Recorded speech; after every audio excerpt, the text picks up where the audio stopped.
Hello everyone, welcome back to my YouTube channel. ये इस chapter का लास्ट लेक्चर वीडियो होने वाला है। अगर आपने प्रीवियस लेक्चर वीडियो नहीं देखा है तो आपको डिस्क्रिप्शन में लिंक मिल जाएगा, वहाँ से आप देख सकते हैं। या फिर आप जब चैनल पे विजिट करेंगे तो आपको रिप्रोडक्शन इन ऑर्गेनिज्म नाम की प्लेलिस्ट मिल जाएगी, वहाँ से आप इस चैप्टर के सारे ही लेक्चर वीडियो एक बार में देख सकते हैं। ठीक है, प्रीवियस लेक्चर वीडियो में हम लोगों ने जो जो चीज़ें पढ़ी थी उसका एक क्विक रिवीजन करेंगे, फिर आज के इस लेक्चर वीडियो को स्टार्ट करेंगे। प्रीवियस लेक्चर वीडियो में आई थिंक मैंने स्टार्ट किया था सेक्सुअल रिप्रोडक्शन से। मैंने कहा था सेक्सुअल रिप्रोडक्शन जो है वो बाई पेरेंटल होता है, मीन्स इसमें आप जो है अपोजिट सेक्स होंगे, एक मेल होगा एक फीमेल होगा। गैमेट का फॉर्मेशन हमेशा होगा। गैमेट फ्यूज़न को हम लोग जो है फर्टिलाइजेशन कहेंगे। सेक्सुअली रिप्रोड्यूसिंग ऑर्गेनिज्म में बहुत ज़्यादा डाइवर्सिटी है। इनकी मॉर्फोलॉजी को देखिए आप, इनकी इंटरनल स्ट्रक्चर को देखिए, इनकी फिजियोलॉजी को देखिए। लेकिन ये जब सेक्सुअल रिप्रोडक्शन करते थे तो सिमिलर पैटर्न को फॉलो करते थे, और वो पैटर्न क्या था कि उनमें फेजेस ऑफ लाइफ सिमिलर होंगी। मीन्स लाइफ स्पैन के बीच में जितनी भी फेजेस होंगी सारी की सारी सिमिलर होंगी सभी सेक्सुअली रिप्रोड्यूसिंग ऑर्गेनिज्म में।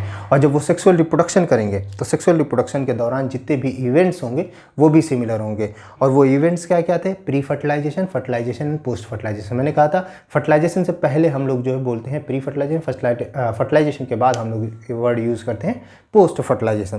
प्री फर्टिलाइजेशन में दो बातें थी, एक तो गैमेट बन रहे थे, मेल से बन रहा था मेल गैमेट, फीमेल से बन रहा था फीमेल गैमेट। हम लोगों ने गैमेट फॉर्मेशन को कहा था गैमेटोजेनेसिस।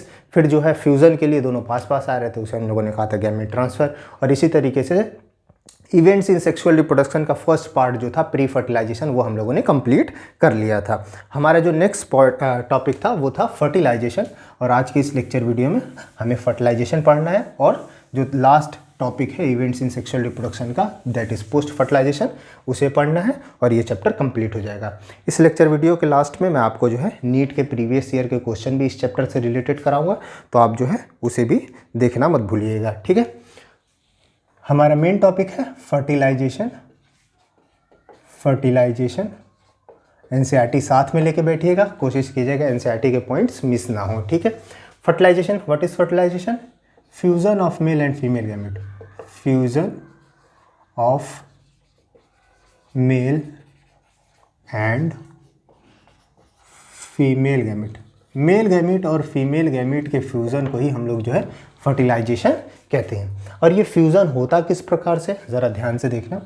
मान लो ये मेल है, फीमेल है, मेल से बना मेल गैमेट, मेल गैमेट आप इसको स्पर्म कहो या एंथ्रोजॉइट को, एंथ्रोजॉइट आप प्लांट में कहोगे, स्पर्म जो है एनिमल्स में कहोगे। ये रहा फीमेल गैमेट, फीमेल गैमेट को आप एक कहो इन प्लांट्स एंड ओवम कहेंगे इन एनिमल्स। मेल गैमेट और फीमेल गैमेट का फॉर्मेशन हुआ, दोनों पास पास आए, दैट इज गैमेट ट्रांसफर। उसके बाद इनका फ्यूज़न हुआ। फ्यूज़न देखो किस प्रकार से होगा, सबसे पहले इनका साइटोप्लाज्म फ्यूज़ किया लेकिन न्यूक्लियाई फ्यूज़ नहीं किए। This condition is called plasmogamy. Plasmogamy and then जो है इनके न्यूक्लियाई भी फ्यूज़ कर गए। देखो इस प्रकार से इनके न्यूक्लियाई भी फ्यूज़ कर गए। This is condition is called karyogamy. Karyogamy. और जब प्लाज्मोगेमी और कैरियोगेमी साइमल्टेनियसली हो, मीन्स साइटोप्लाज्म और न्यूक्लियाई साथ साथ फ्यूज़ करें, तो उसे हम लोग कहेंगे सिनगेमी। सिनगेमी। एनसीईआरटी कहती है सेक्सुअल रिप्रोडक्शन के अंदर आप सिनगेमी शब्द इस्तेमाल कीजिए या फर्टिलाइजेशन शब्द इस्तेमाल कीजिए, दोनों ही करेक्ट है। ठीक है, ये कंडीशन जो प्लाज्मोगेमी उसके बाद कैरियोगेमी होगी, ये कंडीशन कहाँ पाई जाती है? हम लोगों ने अपने क्लास 11th वाले चैप्टर में किंगडम फंजाई में पढ़ रखी है। यस, अगर आपको नहीं याद है तो मैं आपको याद दिलाऊं, किंगडम फंजाई में आप लोगों ने पढ़ रखा है कि प्लाज्मोगेमी एंड कैरियोगेमी जो है साइमल्टेनियसली नहीं होता है, सिनगेमी नहीं होती है। वहाँ पे पहले प्लाज्मोगेमी होती थी, फिर एक कंडीशन आती थी N+N वाली डाइकैरियन स्टेज, इसको माइसिटीज बेसिडियोमाइसिटीज अगर आपको याद आ रहा हो तो किंगडम फंजाई में आप लोगों ने ऑलरेडी पढ़ रखा है, जहाँ पे सिनगेमी नहीं होती थी, प्लाज्मोगेमी एंड कैरियोगेमी जो है अल्टीमेटली होता था। ठीक है, एनसीईआरटी क्वेश्चन पूछती है मान लो किसी ऑर्गेनिज्म में सिनगेमी ना हो तो क्या होगा? देखो ध्यान से, सिनगेमी होती है तो क्या होता है? दोनों फ्यूज़ करते हैं, फ्यूज़ करने के बनता है जाइगोट। Yes, zygote. तो अगर सिनगेमी नहीं होगी तो जाइगोट नहीं बनेगा, जाइगोट नहीं बनेगा तो इसका फर्दर डिवीजन नहीं होगा और नया ऑर्गेनिज्म नहीं बनेगा, तो इस ऑर्गेनिज्म की कंटिन्यूटी रुक जाएगी। ये जो है न्यूली ऑफ स्प्रिंग को बना नहीं पाएंगे अगर सिनगेमी नहीं होगी तो। लेकिन हमेशा ऐसा हो ऐसा ज़रूरी नहीं है। सिनगेमी कुछ कंडीशंस में नहीं होती है फिर भी नया ऑर्गेनिज्म बन जाता है। वो कंडीशन एनसीईआरटी में दे रखी है तो इसलिए यहाँ पे देख लो, ज़्यादा डिटेल में नहीं दिया हुआ है, तो जितनी चीज़ें दी हुई हैं उतना ही मैं बता दे रहा हूँ आपको। देखो मान लो ये मेल गैमेट है, फीमेल गैमेट है। मेल गैमेट फीमेल गैमेट का फॉर्मेशन होगा, सिनगैमी नहीं हुई बल्कि फीमेल गैमीट में डिवीजन एंड डेवलपमेंट होने लगा और बन गया एम्ब्रियो, और इस एम्ब्रियो से बन गया नया ऑर्गेनिज्म, न्यू ऑर्गेनिज्म। तो बिना सिनगैमी के भी इन ऑर्गेनिज्म की कंटिन्यूटी बरकरार रही और नया ऑर्गेनिज्म बनके तैयार हुआ फीमेल गैमीट से। अब क्योंकि इस कंडीशन में फीमेल गैमीट जो है सिर्फ उसी से जो है नया ऑर्गेनिज्म बन जा रहा है, इसलिए इस कंडीशन को हम लोग जो है एसेक्सुअल रिप्रोडक्शन कंसीडर करेंगे, एसेक्सुअल रिप्रोडक्शन कंसीडर करेंगे। और ये जो पर्टिकुलर कंडीशन है इसका एक नाम भी है, पार्थिनोजेनेसिस, पार्थिनोजेनेसिस, पार्थिनोजेनेसिस। ठीक है, तो व्हाट इज पार्थिनोजेनेसिस? जब फीमेल गैमीट से डायरेक्ट जो है डिवीजन एंड डेवलपमेंट से एम्ब्रियो बन जाए और उससे नया ऑर्गेनिज्म बन जाए विदाउट सिनगैमी, बिना सिनगैमी के, मेल गैमेट और फीमेल गैमेट के फ्यूजन के बगैर जो है अगर नया ऑर्गेनिज्म बन के तैयार हो जाए उसे हम लोग कंसीडर करेंगे पार्थिनोजेनेसिस। क्योंकि इसमें सिर्फ सिंगल पेरेंट का इन्वॉल्वमेंट है, मेल का तो कोई इन्वॉल्वमेंट है नहीं, सिर्फ फीमेल गैमेट, तो सिंगल पेरेंट है, इसलिए इसे हम लोग जो एसेक्सुअल रिप्रोडक्शन कंसीडर करेंगे। अब ये पार्थिनोजेनेसिस होता किन में है? एनसीईआरटी में कुछ एग्जाम्पल दिए हुए हैं, लिख लीजिए। Yes, rotifers, rotifers, honey bee, honey bee का मेरे ख्याल से केस एनसीईआरटी में दिया हुआ है, एनसीईआरटी क्लास 12th में, उसको आगे आप जो है पढ़ेंगे इसके बारे में, हनी बी में किस प्रकार से पार्थिनोजेनेसिस होता है। ठीक है, टर्की एंड सम लिजर्ड्स, कुछ लिजर्ड्स के अंदर भी पार्थिनोजेनेसिस पाया जाता है। ठीक है, तो दो बातें हम लोगों ने यहाँ पे पढ़ ली। पहली बात क्या थी कि किस प्रकार से मेल गैमेट और फीमेल गैमेट का फ्यूजन होता है। पहले होता है प्लाज्मोगैमी, देन कैरियोगैमी। अगर दोनों साइमल्टेनियसली हो तो उसे हम लोग कहेंगे सिनगैमी।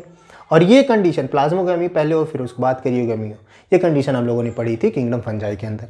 अगर सिनगैमी नहीं होगी तो जाइगोट नहीं बनेगा, जाइगोट नहीं बनेगा मीन्स ऑर्गेनिज्म की जो है कंटिन्यूटी रुक जाएगी, फर्दर जो है ऑर्गेनिज्म जो है नए ऑर्गेनिज्म को नहीं रिप्रोड्यूस कर पाएगा। लेकिन कुछ कंडीशंस में क्या होता है, सिनगैमी नहीं होती है, फीमेल गैमेट में डिवीजन एंड डेवलपमेंट होने लगता है, एम्ब्रियो बन जाता है, उससे बनता है नया ऑर्गेनिज्म। इस कंडीशन को हम लोग कहते हैं पार्थिनोजेनेसिस। एंड पार्थिनोजेनेसिस के एग्जांपल्स हैं rotifer, honey bee, turkey and some lizards.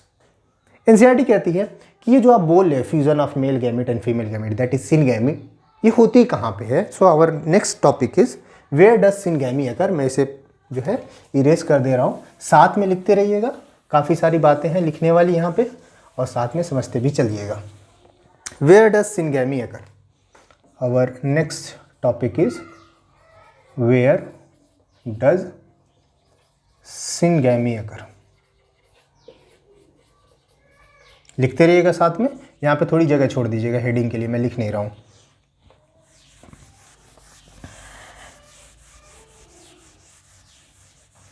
Yes, in majority of aquatic organism,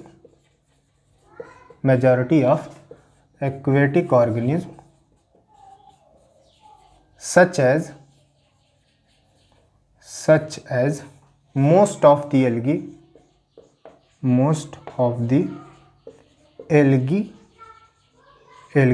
and fishes as well as amphibians, syngamy occurs in external medium, और ये एक्सटर्नल मीडियम क्योंकि एक्वेटिक ऑर्गेनिज्म है तो water होगा। Yes, water. सो ज़्यादातर aquatic organism में जैसे most of the algae, fishes and amphibians में जो सिनगैमी है मीन्स मेल गैमेट और फीमेल गैमेट का फ्यूजन है वो एक्सटर्नल मीडियम वाटर के अंदर होता है। अब क्योंकि वाटर के अंदर होता है, एक्सटर्नल मीडियम में होता है, जो है ऑर्गेनिज्म के बॉडी के अंदर नहीं होता है, इसीलिए इसे हम लोग कहते हैं external fertilisation. Yes, external fertilisation.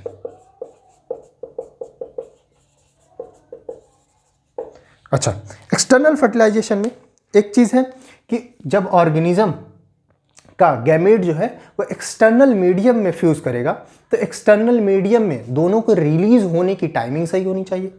अगर मान लो वाटर में मेल गैमेट रिलीज हो, फीमेल गैमेट रिलीज ही ना हो, तो दोनों का फ्यूज़न होगा कैसे? या vice versa, female gamete release हो, मेल गैमेट रिलीज ना हो तो भी सिनगैमी के चांस नहीं है। तो एक्सटर्नल फर्टिलाइजेशन जो भी ऑर्गेनिज्म करते हैं उनमें बहुत ही अच्छी सिंक्रोनी होती है मेल और फीमेल के बीच में, कि जब मेल अपना गैमेट रिलीज करेगा वाटर में, उसी समय जो है फीमेल भी अपना गैमेट रिलीज करेगी, जिससे सिनगैमी के चांसेस बढ़ जाए। अब क्योंकि वाटर है, एक्सटर्नल मीडियम है, गैमेट रिलीज किया, गैमेट खो गया, फ्यूजन हुआ ही नहीं। तो फ्यूजन के चांसेस को बढ़ाने के लिए और ज़्यादा मात्रा में गैमेट रिलीज किए जाते हैं। ज़्यादा गैमेट होंगे तो चांसेस सिनगैमी के ज़्यादा। तो वही पॉइंट है हमारा नेक्स्ट, कि जो ऑर्गेनिज्म एक्सटर्नल फर्टिलाइजेशन करते हैं उनके अंदर बहुत ही अच्छी सिंक्रोनी होती है गैमेट को रिलीज करने की एक्सटर्नल मीडियम के अंदर, और वो अधिक मात्रा में जो है गैमेट को रिलीज करते हैं। Yes, organism exhibiting external fertilisation, मैं EF से लिख दे रहा हूं, external fertilisation shows great synchrony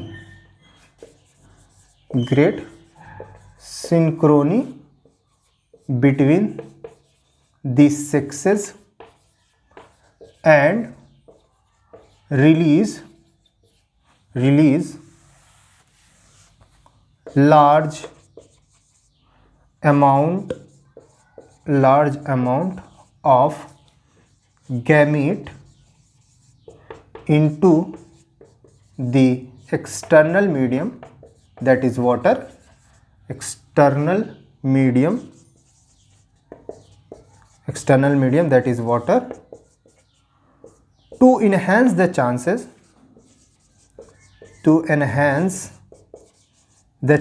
of syngamy, chances of syngamy को बढ़ाने के लिए, chances of सिनगैमी के चांसेस को बढ़ाने के लिए अधिक मात्रा में जो है ये लोग गैमेट को रिलीज करते हैं एक्सटर्नल मीडियम के अंदर। अब क्योंकि एक्सटर्नल मीडियम में फर्टिलाइजेशन होगा, सिनगैमी होगी, तो जाइगोट एक्सटर्नल मीडियम में बनेगा, उसमें फर्दर डिवीजन जो होगा वो भी एक्सटर्नल मीडियम में, नया ऑर्गेनिज्म बनेगा वो भी एक्सटर्नल मीडियम में, ऑफ स्प्रिंग बनेगा, ऑफ स्प्रिंग का डेवलपमेंट होगा, वो सब कुछ एक्सटर्नल मीडियम में होगा। तो ऑफ स्प्रिंग जो है वो बहुत छोटा मोटा बच्चा होगा एक्सटर्नल मीडियम में, तो उसे डर क्या है? प्रीडेटर्स का। अगर छोटा मोटा कोई भी ऑफ स्प्रिंग है किसी भी ऑर्गेनिज्म का, चाहे वो फिशेज हों, चाहे बोनी फिशेज हों, किसी भी प्रकार, या चाहे आप जो है एम्फीबियंस की बात कर लो, अगर वो एक्सटर्नल मीडियम है, वाटर के अंदर है, तो उसको डर है बड़ी मछली का, कि बड़ी मछली आएगी उसे खा जाएगी। तो सबसे बड़ा डिसएडवांटेज एक्सटर्नल मीडियम का क्या है, कि जो ऑफ स्प्रिंग बनते हैं उनको डर होता है प्रीडेटर्स का। तो हमारा नेक्स्ट पॉइंट है प्रीडेटर्स के बारे में। The major disadvantage of external medium is the threatening of offspring to the predators. Okay, the major disadvantage of external fertilization is that offspring is extremely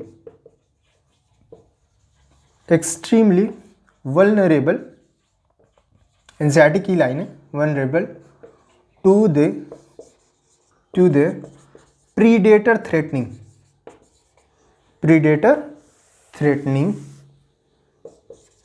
और ये थ्रेट कब तक होगा? जब तक ऑर्गेनिज्म बड़ा नहीं हो जाता, मीन्स ऑफ स्प्रिंग जो है बड़ा नहीं हो जाता। तो predator threatening up to adulthood.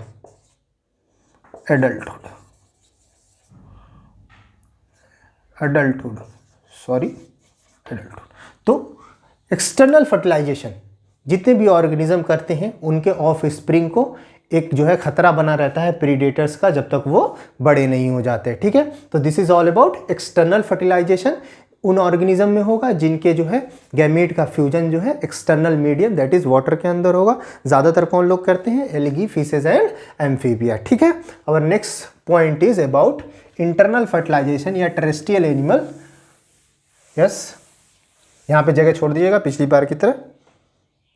इन साथ में लिख दीजिएगा, इन टेरेस्ट्रियल ऑर्गेनिज्म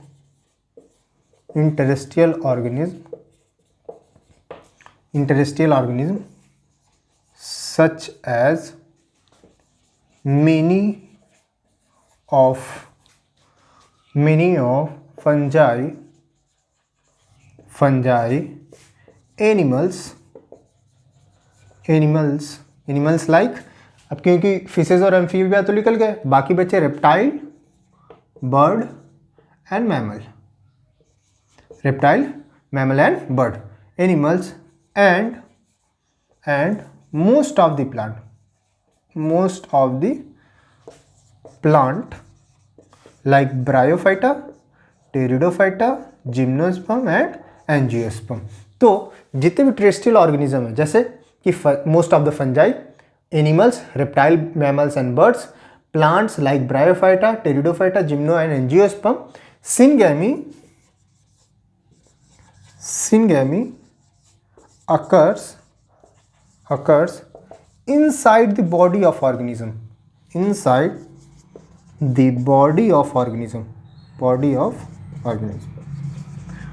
अब क्योंकि टेरेस्ट्रियल ऑर्गेनिज्म जैसे कि फंजाई, एनिमल्स और प्लांट्स में जो ऑर्गेनिज्म होता है उसकी बॉडी के अंदर सिंगैमी होती है, मेल गैमेट और फीमेल गैमेट का फ्यूजन जो है ऑर्गेनिज्म के बॉडी के अंदर होता है, इसलिए इसे जो है हम लोग इंटरनल फर्टिलाइजेशन कहते हैं। Yes, internal fertilisation.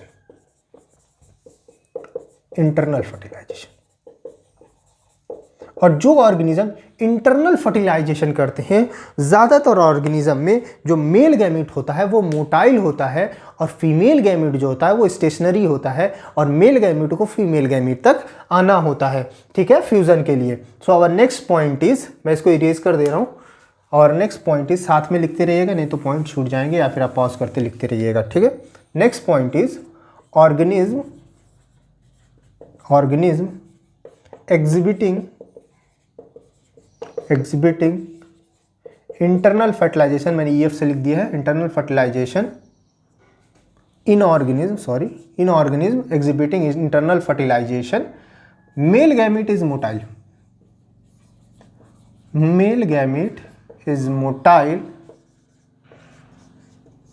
and it have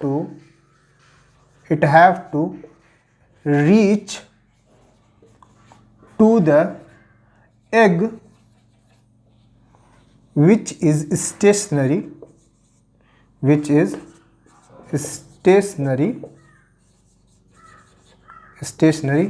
and inside the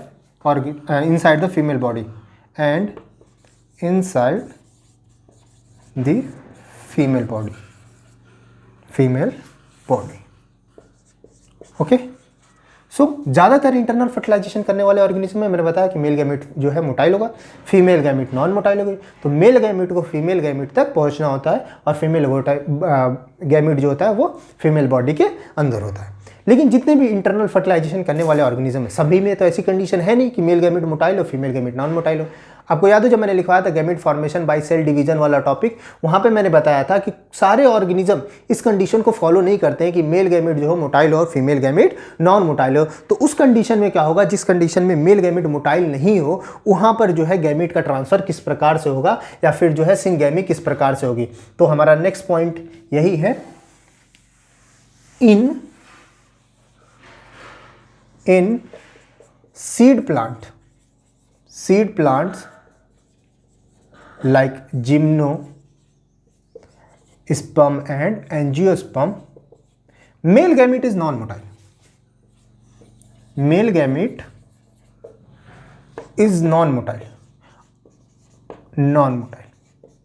ये चीज तो आप पहले से जानते थे कि जिम्नोस्पर्म और एंजियोस्पर्म में मेल गैमेट नॉन मोटाइल है। अगर नॉन मोटाइल हो तो किस प्रकार से जो है फीमेल गैमेट तक जाएगा, मैंने बताया था ये पॉलिन ग्रेन की सहायता से जो है पहले पॉलिनेशन नाम के प्रोसेस से पहुंचेगा स्टिग्मा पे, फिर स्टिग्मा से इसे जो है फीमेल गैमेट तक पहुंचाया जाता है पॉलिन ट्यूब के द्वारा। तो yes, in seed plant male gamete is non motile and it carried to the female gamete by pollen tube के द्वारा जो है इसे जो है फीमेल गैमीट तक पहुंचाया जाएगा। So this is all about internal fertilization. External fertilisation में जो है और इंटरनल फर्टिलाइजेशन, सिनगैमी कहाँ पर होगी, जिन ऑर्गेनिज्म में जो है एक्सटर्नल मीडियम में सिनगैमी होगी उसे हम लोग कहेंगे एक्सटर्नल फर्टिलाइजेशन, जिनमें ऑर्गेनिज्म की बॉडी के अंदर होगा उसे हम लोग कहेंगे इंटरनल फर्टिलाइजेशन। ठीक है, so this is all about fertilization. हमारा जो सेकेंड टॉपिक था इवेंट्स इन सेक्सुअल रिप्रोडक्शन का वो फिनिश होता है। And the last topic of this chapter is post fertilization event. Okay, last topic of the chapter post fertilization event. Post fertilization events साथ में लिखते रहिएगा। Events after the formation of zygote. Formation of zygote, zygote के बनने के बाद का process जो है पोस्ट फर्टिलाइजेशन इवेंट में हम लोग पढ़ेंगे। लेकिन एनसीईआरटी में जो है जाइगोट के बारे में कुछ बातें दी हुई हैं under the heading the zygote. ठीक है, आपको अगर याद हो तो मैंने आपको जो है gamete formation during cell division के टाइम पे एक यूनिवर्सल रूल लिखवाया था प्रीवियस लेक्चर वीडियो में। वो यूनिवर्सल रूल क्या था, दैट रूल नंबर 1 करके मैंने लिखवाया था, यस, गैमीट और ऑलवेज हैप्लॉइड, और ऑलवेज हैप्लॉइड। रूल नंबर 1 करके लिखवाया था मैंने जो है प्रीवियस लेक्चर वीडियो में, that is an.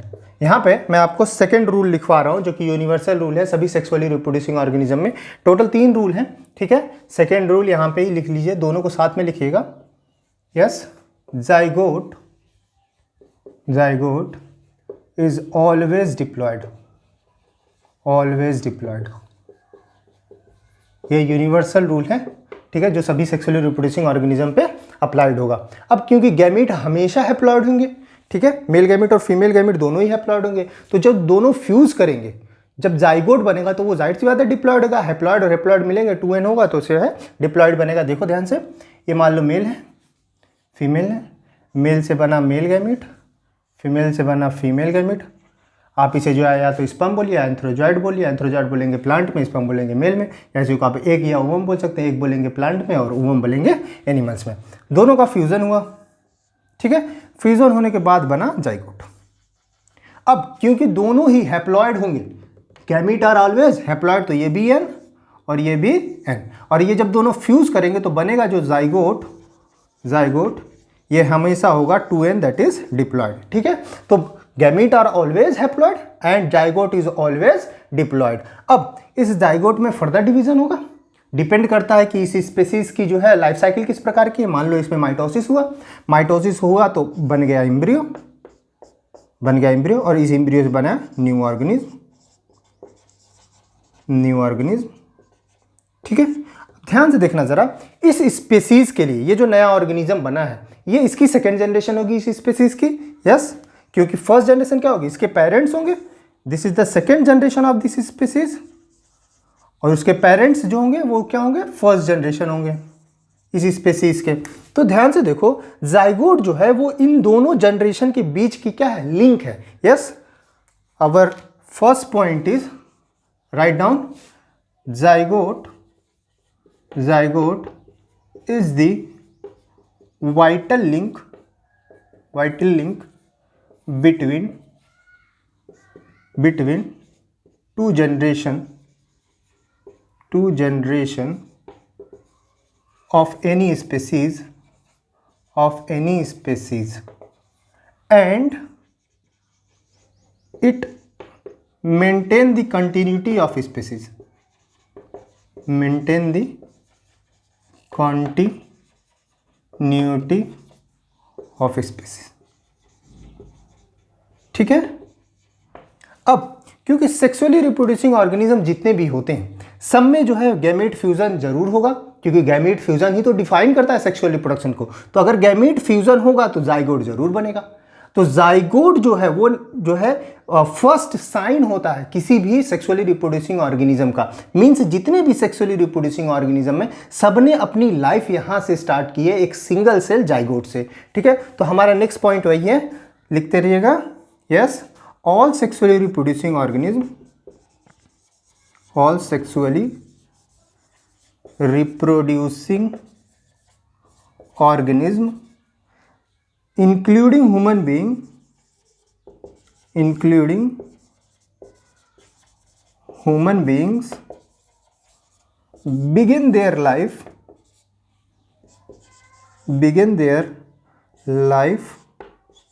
as single cell the zygote। ठीक है, जितने भी सेक्सुअली रिप्रोड्यूसिंग ऑर्गेनिज्म है सबकी लाइफ यहां से स्टार्ट होती है एक सिंगल सेल जाइगोट से। ठीक है, जाइगोट जो है एल्गी और फंजाई के अंदर ये जाइगोट क्या करता है, अपने चारों तरफ एक हार्ड कवरिंग और लेयर बना लेता है इस प्रकार से, देखो जरा, और ये कुछ समय के लिए रेस्टिंग फेज में चला जाता है ताकि ये किसी भी एडवर्स कंडीशन को जो है टाल सके। जब कोई एडवर्स कंडीशन आएगी तो एल्गी एंड फंजाई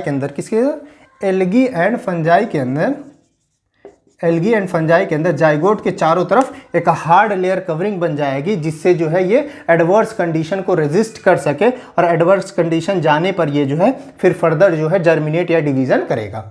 ठीक है, अब जाइगोट बन गया। जाइगोट बनने के बाद जाइगोट में फर्दर डिवीजन किस प्रकार से होगा, ये डिपेंड करता है कि इस स्पीसीज की लाइफ साइकिल किस प्रकार की है, किस प्रकार की लाइफ साइकिल को फॉलो करता है। ठीक है, तो our next point is further division of zygote depend on the life cycle of species. Yes,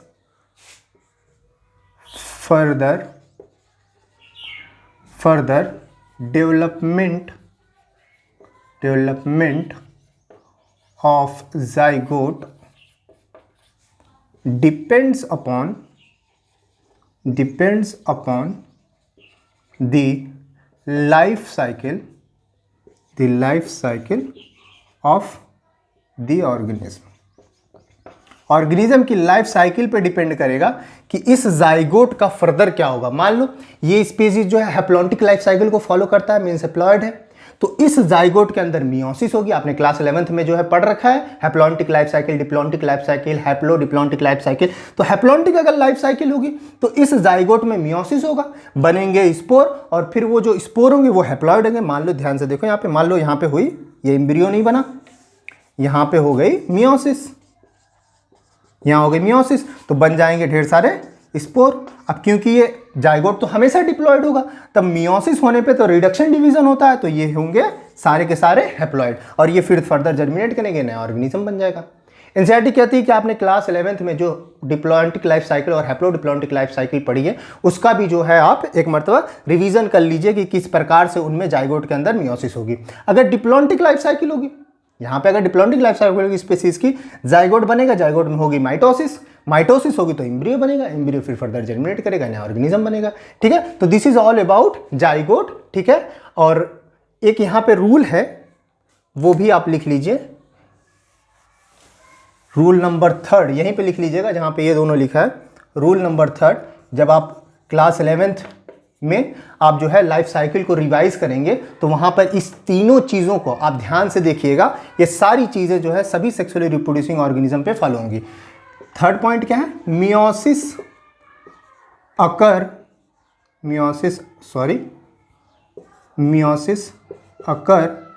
once in life cycle. आप जब जो है क्लास 11th की लाइफ साइकिल देखेंगे तो आपको जो है पता चलेगा गैमीट ऑलवेज हैप्लॉइड। सभी लाइफ साइकिल में आप चीज़ ये जो है नोटिस करेंगे कि गैमीट हमेशा हैप्लॉइड होगा सभी सेक्सुअली रिप्रोड्यूसिंग ऑर्गेनिज्म पे, इसलिए तो ये तीनों यूनिवर्सल रूल है। ठीक है, जाइगोट हमेशा डिप्लॉयड होगा, और जितने भी लाइफ साइकिल है, चाहे हैप्लॉन्टिक लाइफ साइकिल को फॉलो करे, चाहे डिप्लॉन्टिक लाइफ साइकिल को फॉलो, चाहे हैप्लोडिप्लॉन्टिक लाइफ साइकिल को फॉलो करे, हर केस में मियोसिस एक बार जरूर होगी सभी सेक्सुअली रिप्रोड्यूसिंग ऑर्गेनिज्म की लाइफ साइकिल में। ठीक है, तो this is all about zygote. हमारा जो लास्ट टॉपिक है उसकी तरफ हम लोग बढ़ते हैं और ये चैप्टर कंप्लीट हो जाएगा। मुझे क्वेश्चन भी करवाने हैं इसलिए थोड़ा जल्दी करता हूं मैं। Okay, last heading of the chapter,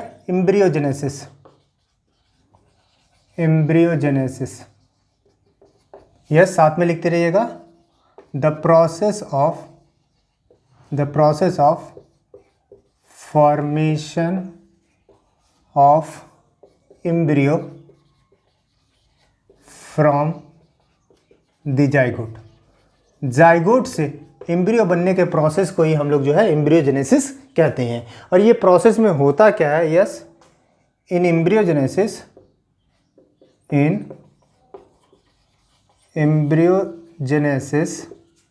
zygote undergoes cell division, और ये सेल डिवीजन होता है माइटोसिस, ठीक है, and cell differentiation,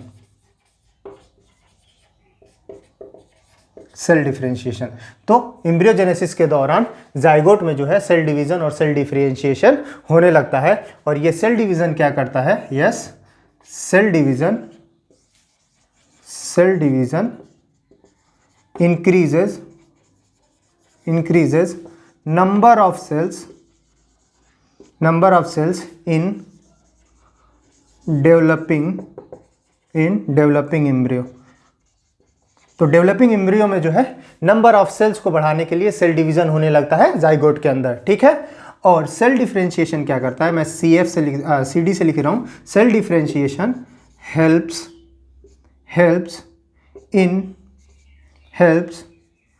the group of cells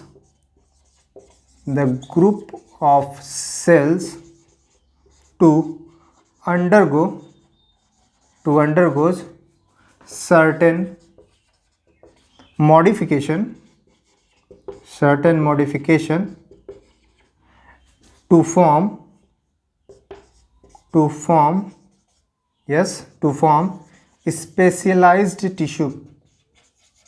specialized tissue and organ of the new young one,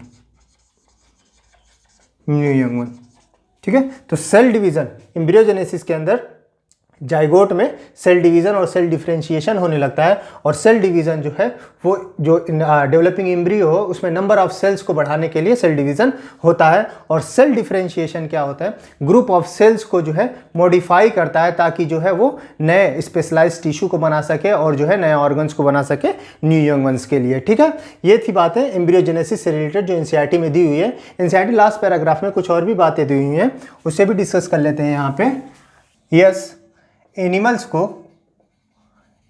को कैटेगराइज किया गया है ओविपेरस एंड विविपेरस में। ऑल्दो ओविपेरस और विविपेरस के बारे में जो है आपको फर्स्ट लेक्चर वीडियो में बताया था। यहाँ पे लास्ट पैराग्राफ में भी कुछ बातें दी हुई हैं तो उसे भी जान लेते हैं। एनिमल्स को जो है कैटेगराइज किया गया है ओविपेरस और विविपेरस में on the basis of first whether the development of zygote occurs inside or outside the body of female parent।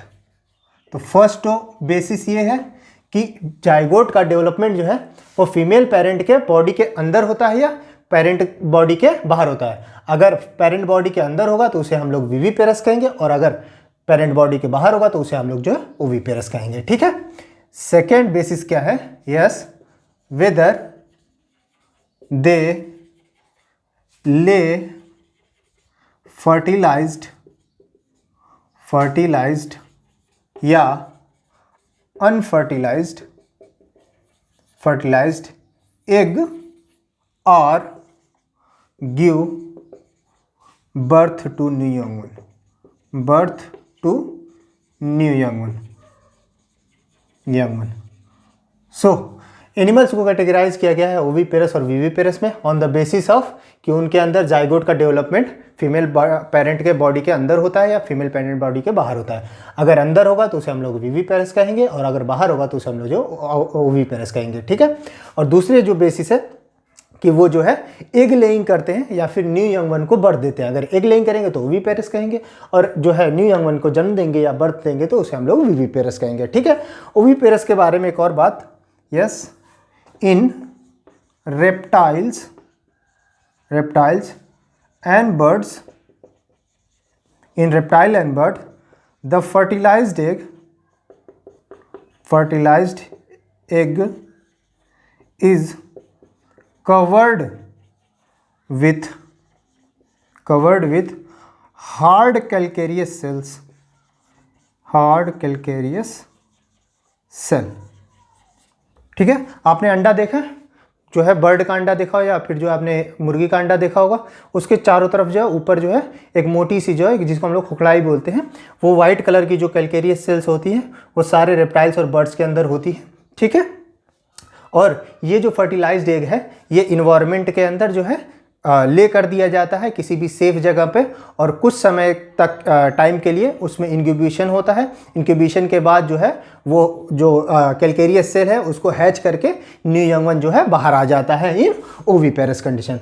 बात करें विविपेरस की, yes, in viviparous development of young one occur inside the body of female parent up to a certain growth,